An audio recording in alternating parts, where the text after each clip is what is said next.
Tonight on Missing Persons Unit. Mate, everyone says he's a good bloke, like he's outgoing and... Daniel calls for backup in the search for a missing cab driver. So many people know him and he's obviously so well liked. That's almost defies comprehension. Who are these men? 2 bodies found, but no one can identify them. Now tattooists are called in an attempt to solve the mystery. They would have been tattooed in the early 80s, late 70s. Living rough, but still loved. One man's search for his lost brother who's surviving somewhere on the streets of Sydney. Let us know where you are and what you're doing, and I just want to come and give you a hand, because you're my brother and you're always there for me, and I'll always be there for you, Darren. An alarming disappearance as a man who can't stop eating goes missing. Basically every minute that we don't know where he is one more minute closer to him being in real trouble. And finding teenage runaways before trouble finds them. This is a parent's worst nightmare. There's people lurking around. Half of these kids, you know, they're 14, 15 years old.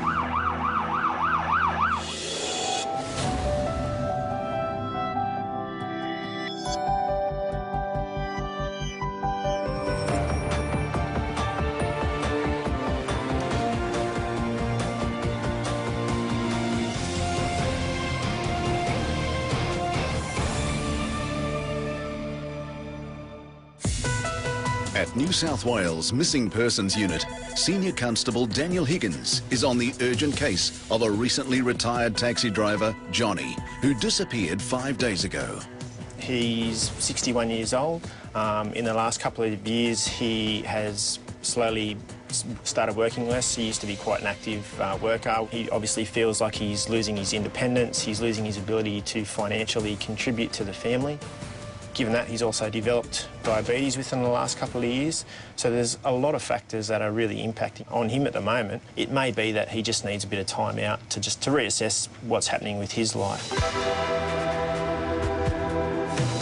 There's some real concerning signs here, and it's certainly something that needs to be a lot of attention paid to it really quickly. Johnny's family were too distressed to be on camera, so with few clues to work on, Daniel's hoping the ex-cabbie's former employer can help. In the city, there's hundreds, if not thousands, of cabbies out there. So if we can sort of get the photo out and get the knowledge out that he's missing, I mean, it really extends the search beyond anything that the police are capable of normally.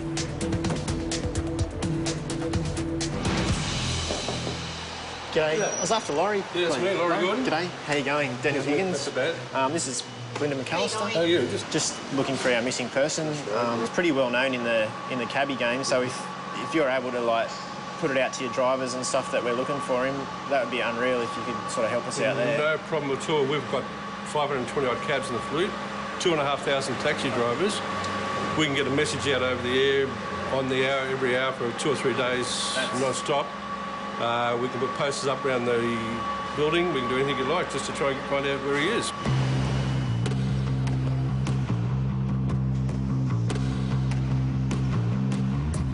I know him very well. You wouldn't area. I know. We got to play together. Yeah. He's a nice guy. Your pickup address, please? In the cab company's communication centre, a message about this unusual disappearance is being sent to hundreds of taxi drivers. That's great. They're going to get the word out throughout the city. We'll probably head back to his local area, speak to a few of the locals out there and see how we go.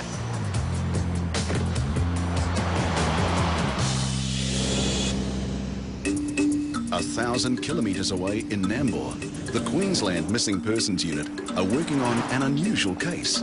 They have a body. It's the person's identity that's missing. The dead man was found by locals on a cement spillway at a nearby dam. This is the location here where the man's body was found. Initial inquiries so far have failed to identify who he is, so we're hoping that you guys might be able to give us a hand with it. We're 500 metres from the road. It's semi-rural. My thoughts are that he would have had to be familiar with the area or have friends in the area that have told him, or he's been here before. But no one in the area could shed any light on who the person might be. Detective Damien Powell was left with only photos of a badly decomposed face and body, So he's come to Kevin Darch, a visual identification specialist, who'll try to recreate an accurate photographic likeness of the man. Before he was located, so it's not a suitable image that we can take around and show people, so we need your help to reconstruct it. Sure.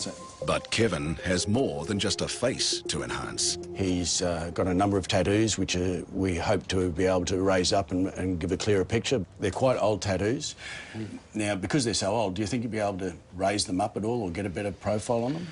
Sometimes with tattoos we can get some more contrast out of the images by using infrared technique. Right. We use infrared photography, and sometimes with the we use ultraviolet photography to find out if there's anything underneath the tattoo, if there's any scars or existing damage to the skin. Right. The ultraviolet might help us with that.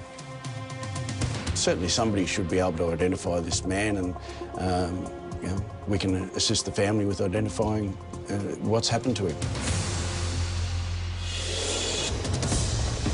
On the search for the missing cab driver, Daniel and Belinda have put out an alert across the taxi airwaves. Now, they're taking to the streets to spread the message further. We're just going to go down the cab rank and just speak to a few of the cabbies. Maybe one of them will know him, or even better, they might have some new information that'll help us find him. How are you, mate? Looking for a bloke that's missing at the moment. This is him. We know he used to be. Yeah, he's a very good man. Yeah, mate. He's been missing for over a week, so we're really. Received the message today. 1 week. He's got the message we received the message. Yeah. Most of the drivers here, yep. They know where he lives and they know him personally. Do you know him at all? Yeah, he used to drive a taxi. Yeah, he's been missing for like a week. He used to drive cabs. I know, yeah. Legion cab. Yeah. 2 weeks ago with his wife and. Oh, you saw his wife 2 weeks ago? In the last week, he's gone missing. This one I know a long time ago. He's nice. Yeah, mate, everyone says he's a good bloke, like he's outgoing, and so many people know him, and he's obviously so well-liked. That almost defies comprehension, the fact that he's basically just vanished off the face of the earth. The missing man was a beloved part of the Macedonian community, so Dan enlists the help of an interpreter to represent his distressed family. Полицията на Нов Южен Велс апелират to New South Wales Police is looking for the missing person. We hold concerns for his safety, so does the family. If you have any information, please contact either Crime Stoppers, the Missing Persons Unit, or Bankstown Police.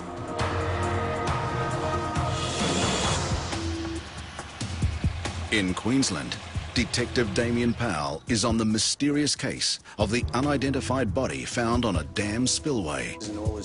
He's at Nambour Police Station, going through the belongings found on the dead man. Is there something unusual in these everyday items that could provide the vital clue? Okay, that looks brand new. All right, well, we'll make some more inquiries with the suppliers of that. It's a registered trademark, so...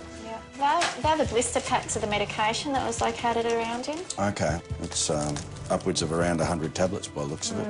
We'll make some more inquiries with the pharmaceuticals about that, see if we can do something with that. And this Free Choice lighter, that's a chain of stores, cigarette supplying companies, so maybe if we go around the local Free Choice here in town, they might know him as a regular. Yeah. Back at headquarters, Kevin Darch is creating an image of the man's likeness based on measurements taken from his decomposed face. Once we have a different set of eyes from somebody, we can gradually build up the face with as much of the similar features that I have available. Using photos of other people, Kevin matches up facial features he thinks they may have in common. A similar sized or shaped nose, mouth or chin.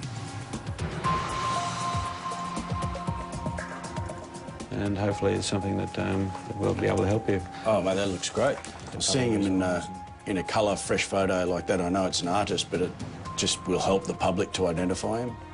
He's also enhanced the tattoos to create a clearer image of the designs on the body. It's like a shark there with some different coloration. These persons are somebody's friend, father, brother, mate.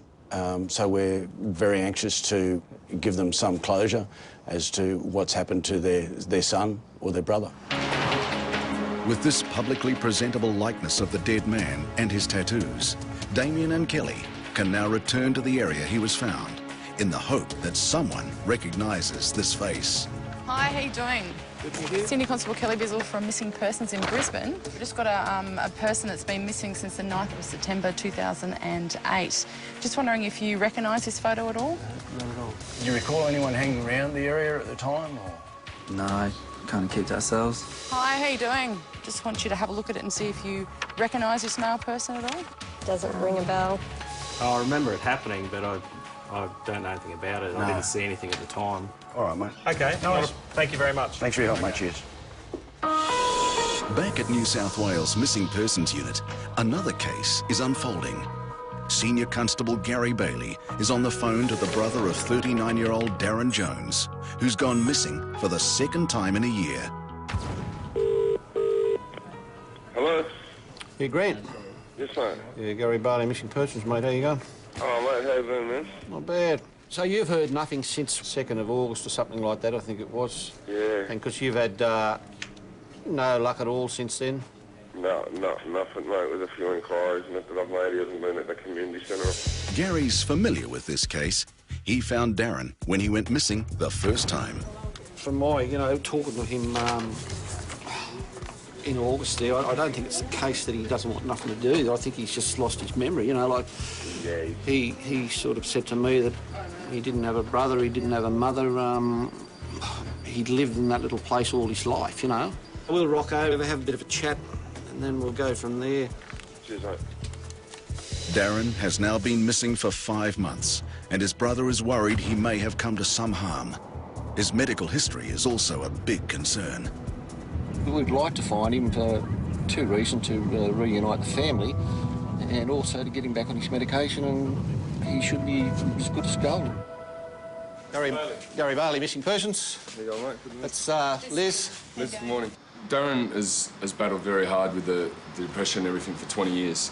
Yeah. But he got a little bit depressed last year and he started to drink alcohol again, yep. which counteracts all the medication, and slowly, by degree, the mental capability lose him type thing.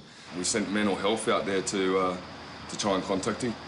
He said, "No, you people are here to lock me up," type thing, and that wasn't an issue at all. I just wanted Darren to be assessed for his medication again. Coming from his family, I know that he's struggling a bit, and I can't turn a blind eye on him. Our mother never turned a blind eye on both of our sons, and me and my brother, and he never turned a blind eye on me. So I can't just continue on my life and forget my brother. You know what I mean? Mate, on behalf of myself and my mother. And I know my grandparents that have passed away that love my brother. I want to thank New South Wales Police and Missing Persons Unit for helping us, so thank you very much. Yeah. All right. From the information we've sort of got now, I think we'll now head in towards Centennial Park in the city. We believe that's where sort of Darren's hanging around there. So we'll go in there and see if we can spot him. Darren has a lot of problems, but he also has a brother who's never stopped caring about him. Darren, if by any chance you're watching this, just stick your hand back up, mate, and let us know where you are and what you're doing. And I just want to come and give you a hand, because you're my brother and you're always there for me, and I'll always be there for you, Darren. On the search for Johnny, the missing cab driver, Daniel and Belinda continue to search the areas near where he lives. Good afternoon. Big trouble. How are you all this afternoon? Thanks, how are you? We're looking around the area for a gentleman that's gone missing. We think that he... A large percentage of people who go missing without their medicine are found disoriented and confused, not far from their own home. He's been missing for a few days. A few days? So, yeah, it's very worrying. We think he's been around this area. Nobody's seen him? No one recognises him? No? OK. All right, thank you for your time, guys. Enjoy your afternoon. Cheers. Thank you. You guys haven't seen this gentleman around the area at all? There's some people up there too. I don't know if you've seen that fella at all. Don't recognise him? No worries. Although it's a huge parkland, Daniel's not prepared to give up, and he calls for backup. I mean, it is a really big park, and I mean, there's only so much we can do. All right. The clock's really ticking on this one. We really need to find him. The weather is closing in, and the police bike squad will be able to quickly cover a large area of ground. Well, if you boys want to go north, I'll come with you guys. We'll go south or on the back channels. All right. See you in a couple. I'll give you a buzz.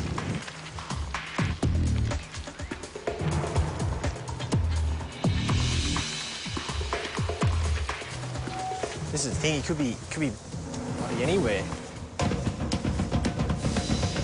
It's a pretty thick bush, mate. Yeah. Yeah, whereabouts are you boys? Just up at the trail before you got turned around. It's pretty thick in there, lads. In bushland so dense, police have to be incredibly thorough in their search. If Johnny has collapsed, he'd be almost impossible to find. This is full on. We might just head back and see how the bikes are gone and see how we go from there.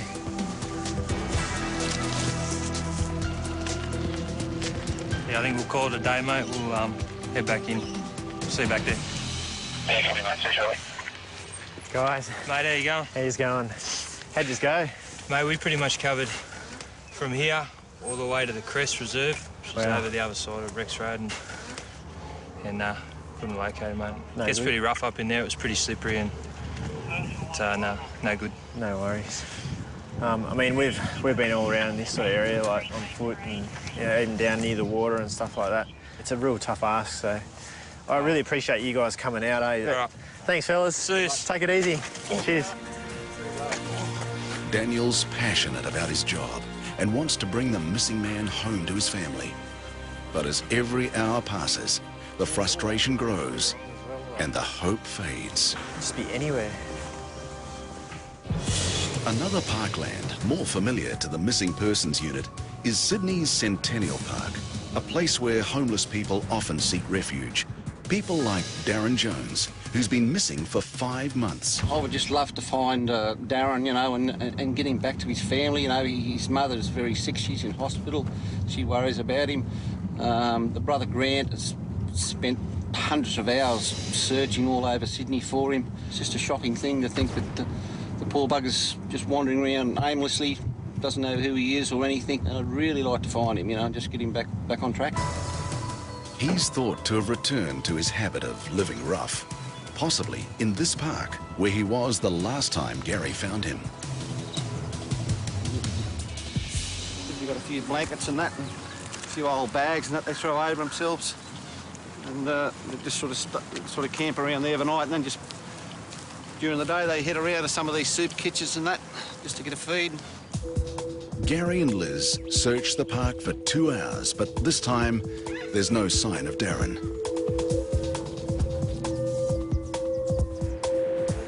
But Gary's not giving up. He's heading to Woolloomooloo, an inner Sydney suburb where scores of homeless people sleep every night.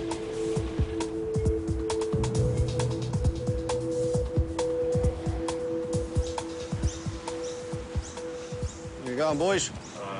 Just looking for a bloke, a missing person. His family's a bit concerned about him. You just have a look and see if you've seen him around at all. No. He probably looks a bit more scraggly in that now. Haven't seen him. Haven't seen him? No. All right, thanks for that. Okay, thanks, mate. Good on you. Haven't seen him? No, his family's worrying about him, that's all. Gary is running out of places to search, and there is a real risk Darren might never be found. Oh, my God. It's a pretty sad old world, isn't it? It is. It's terrible. How people can live like this. And he doesn't have to live like this. No, that's right, exactly. Here we've asked a lot of the homeless people around here and showed the photograph around, but no one sighted Darren at all. I think it's going to come down to now that we're just going to have to hope the only way he's going to be located is through, comes under police notice. In Brisbane, Damien and Kelly are visiting tattoo parlours, hoping to solve their missing person mystery. Yeah, mate. We're looking for some help with a gentleman who we found located up at Poona Dam. He's got a couple of tattoos. We're hoping you guys might know something about whether they're made locally or how old they are and that sort of thing. Sure. We're happy to have a look at a couple of photos for us. All right, cool. They've enhanced images of 4 tattoos found on the mystery man's body, and they're hoping the images are distinctive enough to be recognised. Is there anything you can tell me about that style of tattoo? Are they made locally or how old they might be? These are basically old American tradition style tattoo. When you say American tradition, would that mean they're made in America or...? Well, the tradition of art comes from America. They are reproduced throughout Australia. You wouldn't really be able to pinpoint exactly where they were done. Do you have any sort of age? How old do you think they might be? I dare say they would have been tattooed in the early 80s, late 70s. Damien and Kelly now, at least, have an approximate age for the tattoos. It's a start, but there's still a long way to go. Damien Powell from Queensland Police. How you going? Good, mate, good. This is Kelly Bizzle from my office. How you doing? Mate, we're looking for your help. We've got a gentleman located up on the Poona Wall Dam back in September last year. Mate, this is our reconstructed image of his face. Tattoos he's got are fairly old, but we wondered whether he'd been in here looking for more tattoos or looking for... Not that I can recall, like, I don't seem to remember him coming into the shop at all here. Right. No one around the coast that would do this style of work? No. Yeah. It'll be old timers, you know, like I'd say whoever done that sort of style will be retired by now, definitely be in their 70s. Right. Yeah. It might be a good idea if you can talk to a tattooist that maybe is in his late 60s or something, you know, that might ring a bell with them. A bit of old school stuff. That's more old school stuff. All right. Yeah. Okay. Well, that's a great help. At least it pushes his age limit further to that 60 limit. Thanks very much, mate. Appreciate Thank you your very help. much. All right. Cheers. Cheers. In Sydney, the New South Wales Missing Persons Unit has an almost identical case. Back in October 2004, there was a male body found just in the water off South Head. He was wearing a little bit of clothing and had a watch on his wrist. But besides that, we haven't been able to identify him at this stage. Sergeant Samantha Davies and Senior Constable Mandy Gale's best chance of identifying the body of this man is once again through a tattoo. The man has a distinctive tattoo on his left upper arm. It has a yin-yang symbol and also some Latin writing with also some Roman numerals, which translates to Not Afraid of Death, 1998. Samantha and Mandy are hoping modern technology can help. They're at the Sydney morgue to take new colour photos of the tattoo. These new digital photos will be fed into a computer to see if a match can be made on the police database. Hi, Liz. Oh, hi, how you going? Good. Just got this tattoo of an unidentified body that we have. Are you able to do a search on the system to see if we can identify who he might be from the tattoo? It's a fairly common tattoo, yin-yang Yeah. on there, and there'll be lots that come up, but we can try and narrow it down. What dates was it? 2004. 2004. Yeah. All right, well, I'll get the ones before 2004 and I'll go through each one because it's going to take some time to Yeah, okay. It's fairly common, and I'll go through the Latin words that are around there as well. Yeah, all right. Tattoos are unique identifying markers and might be the only way to put a name to a face. There was a lot of hits because it's a common, Yeah. tattoo. Yeah. But unfortunately, there was no luck with identifying who this gentleman is. Yeah. Back to square one, I Yeah, guess. we'll go back to the drawing board and see what we can find anyway. Keep searching, that's all we Yeah. can do. All right, mate, well, good luck. Thanks for your help. Okay, no See worries. ya. It's very important to identify this man and give him the dignity that he deserves, because he was a human being, he's lived a life, and someone out there knows him. He could be someone's father, someone's brother, someone's son. So it's very important to put a name to this man and give him the end that he really deserves, that any human deserves. Back in Queensland, on the case of the other tattooed body, it turns out the blister packets of drugs found on the man were tablets commonly used for cancer patients. But an autopsy showed he did not have cancer. And unfortunately, the clothing was too generic to provide any further clues. Police can now only hope these new images may help generate further leads with a public appeal. If you recognise these faces or these distinctive tattoos, please call Crime Stoppers on 1800 333 000. In Sydney, there's been a sad development in the case of Johnny, the missing ex-cabbie. Unfortunately, it's one of those situations that it's not good news. He was located over the weekend, but by the time that he was located, he'd unfortunately passed away. These are the really hard ones to deal with. He was a man that was clearly, you know, well liked and popular amongst his peers. He was respected within the community, and his family clearly loved him very, very much. For me, my condolences or thoughts are with the family at a time like this. It's never an easy thing to deal with, something like this.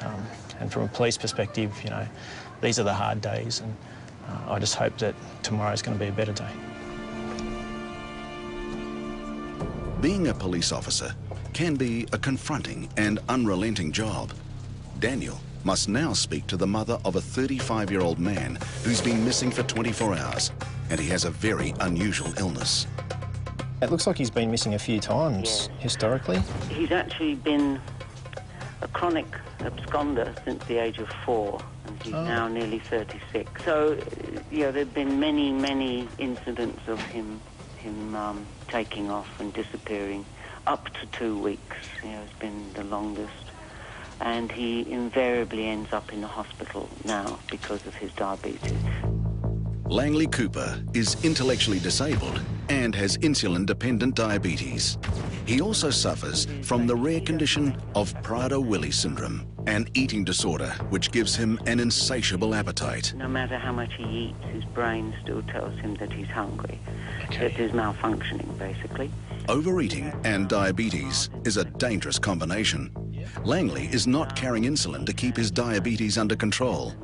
Now he's going to possibly end up in a coma before he's able to, to alert somebody the way things are going. Langley's mother, Yvonne, has some more worrying news.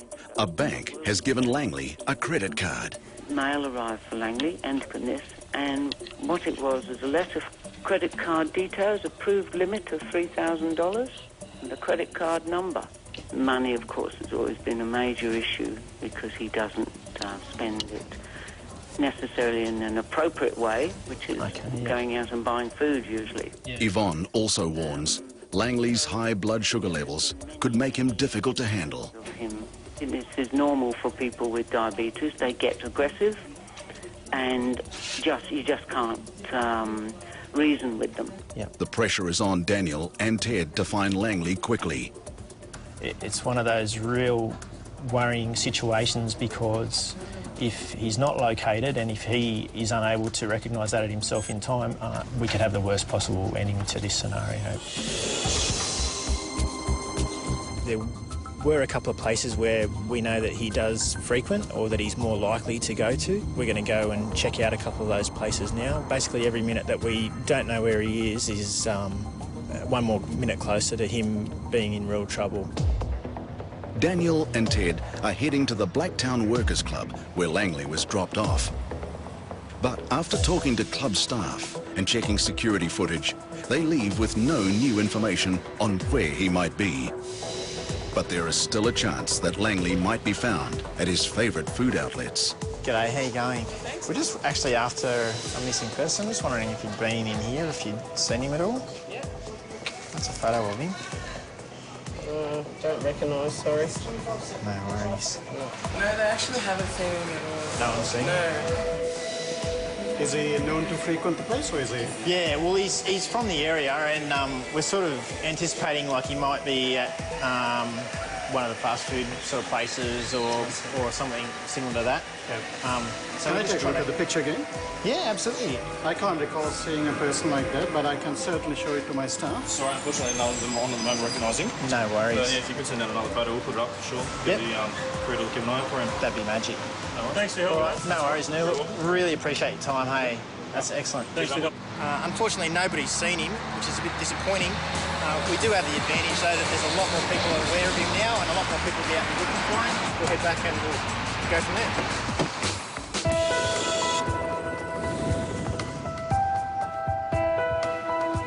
10 months after Darren Jones went missing, his family finally received some good news. There you go, mate. G'day, Mr. Bailey. How you going, mate? So after all this time, we got some good news on Yeah. on Darren, eh? Darren was found safe and pretty well around a shopping centre out of Burwood, and he was actually arrested for trespassing because he'd been hanging around there a little bit too long. Yeah. And he had no identification on him, and Burwood police took him in and printed him and found out who he was. Yep. So now he's under the good care of out at Westmead Hospital, and he's out there having a little bit of a holiday, just relaxing and getting on his medication again, mate. And how's his demeanour sort of since they put him in there and sort of now? Is it coming good or? He'd been through so many hard times in the 15 months out in the street. He trusted people and they turned against him, so he really closed himself up into a shell. Yeah. Which is a bit of a problem, but now he's come back out and he's trusting everyone again, mate. Well, you would have seen him when they found him anyway, so that was obviously how he sort of was. Well, I'm from Borneo, basically, and he wasn't far off it. Yeah, it was really good news. Oh, mate, it's great. To find him and get him back, because, you know, who knows how long he might have lasted out there. I thought Darren was lost and who was going to help me. Yeah. And honestly, it's you guys, mate, that... All right. Yeah, found him. And on behalf of my mother too, mate. Yep. And hope everything goes well. Back on his medication and with the love and support of his family, Darren's days of wandering might finally be over. At headquarters, officers have been summoned to a meeting to hear about a new assault on the growing problem of teenage runaways. Okay, we have information to suggest that there's been a higher number of missing people that have been reported and located around Town Hall steps in Sydney CBD. What we've decided... Instead of waiting for adolescents to be reported missing, officers are being dispatched to a notorious city precinct to look for serial offenders known to hang out there. We're going to work with the local area police, including the youth liaison officer from that area. Any questions? Searching for teenagers who've run away from home ties up a huge amount of police time. The figures are frightening. Of the 35,000 people reported missing each year, nearly 2/3 are young runaways. Most of those are vulnerable teenage girls. 99% are found safe and well. But while ever they remain missing, they are at risk. Senior Constable Mandy Gale and Daniel Woodcroft are at the Sydney Town Hall, a well-known magnet for runaways lured by its crowded underground station, pedestrian tunnels, and places to shelter and hide. This afternoon, they're looking for young kids who've abandoned their homes and headed for the anonymity of the city centre. Well, no one's really worried. Yeah, no, but she was reported again last night. They're particularly worried about a 16-year-old girl who's gone missing and ended up here before. We've just spoken to some kids behind us that actually know Jennifer. She's frequenting in here quite a lot. I know for a fact her health has deteriorated somewhat since the last time she went missing, so she's a big focus and a big concern for us at the moment. There are kids in there. If we can help one person out of the hundreds of kids that do this, you know, we'll be happy. It's just a picture of a girl that... It doesn't look familiar. I'll show you another picture. Going by the photograph. It's a time-consuming and difficult process tracking down runaway teenagers. Everything's happy at home? Yeah, that's a bit I can't understand. What about a school attendance and that? She been going to school regularly? Yeah. Going missing is not a crime, but when someone's son or daughter runs away, there is a victim. Please call Mum and Dad. I'd just like to know where you are and if you're safe. Mums and dads worried sick and fearing the worst. Just let me know she's all right. Please. These are the scenes officers at the Missing Persons Unit have to deal with all the time. Your family's everywhere looking for you. And I just want her back. No one loves you more than your own mum. There are more happy endings than unhappy. But on nights like this, while ever a young person is still missing, that counts for nothing. Missing person.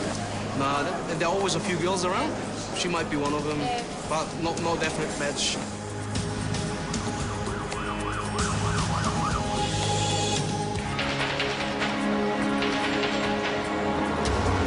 In the centre of Sydney, the search is continuing for teenage runaways.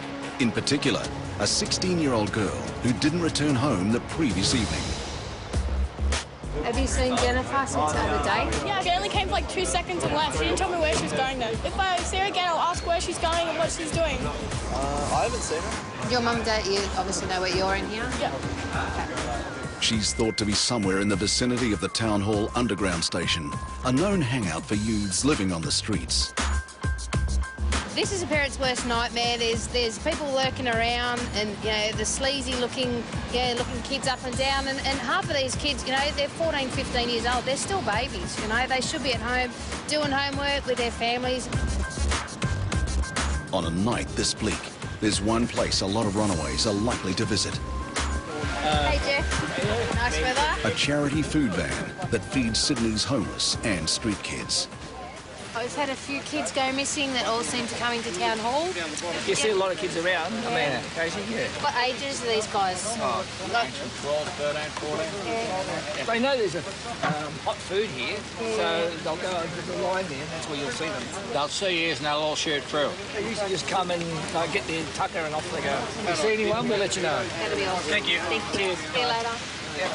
This is real. Like, people are living on the streets. It's freezing cold. It's pouring rain. Like, we get to go home to a warm house after here, but these kids are going to live here. People are going to sit out in this all night, you know. So it is reality, and this is what it's like.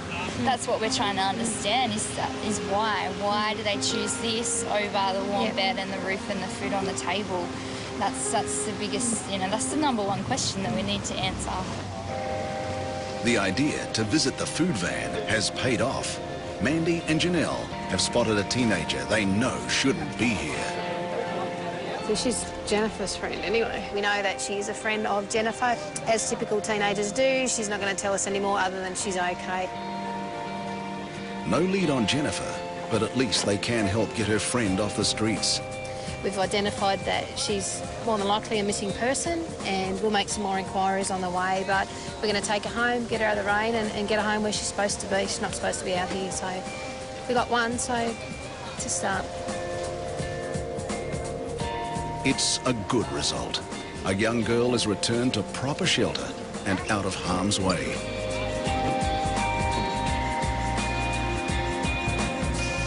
But there are no thanks for the police team, who went out of their way to make sure she'd be able to sleep safely. It's a really thankless part of policing, and it's not that you do it for the thanks, but we had a bit of a chat on the way back, and Angela seems to think that we've ruined her night by bringing her home, but it's just frustrating because you can't get into their heads. You're here to help them, and, you know, yeah, we don't understand, we're not walking their shoes, but, you know, what they're doing is dangerous, and it's cold, and it's wet, and she needs to be here.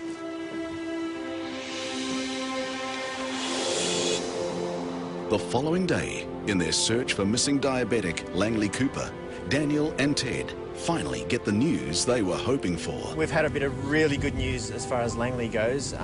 He has actually been found, which is excellent.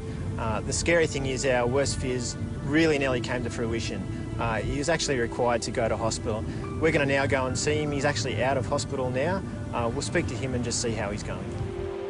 Langley's mother, Yvonne, has driven 5 hours from Kempsey to be with her son. Hello. Finally get to me. Yeah. How you going, Langley? I'm Daniel. Nice to meet you. Yeah. How are you? Daniel, nice to meet you. Nice to meet you. Is it Yvonne, is it? Yvonne, yes. I suppose you know you were reported missing, is that right? Did you know that? Yeah?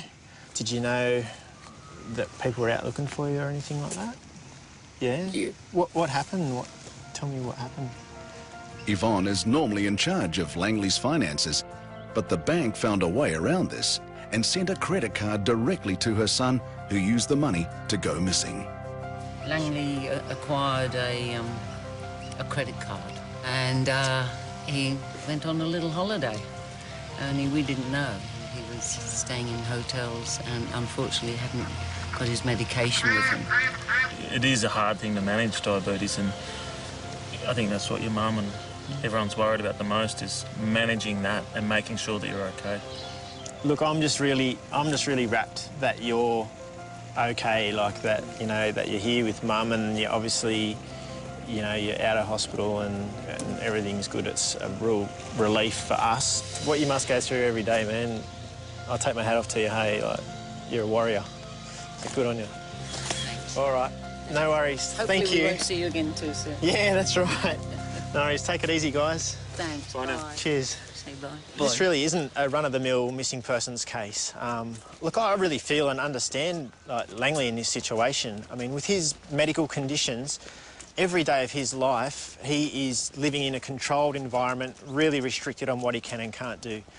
I mean, I don't blame him one little bit for needing to get away once in a while. For him to live with this stuff every day, the guy is a real warrior and he should be really proud of himself. And, I mean, his mum obviously loves him so much. It's just great to see.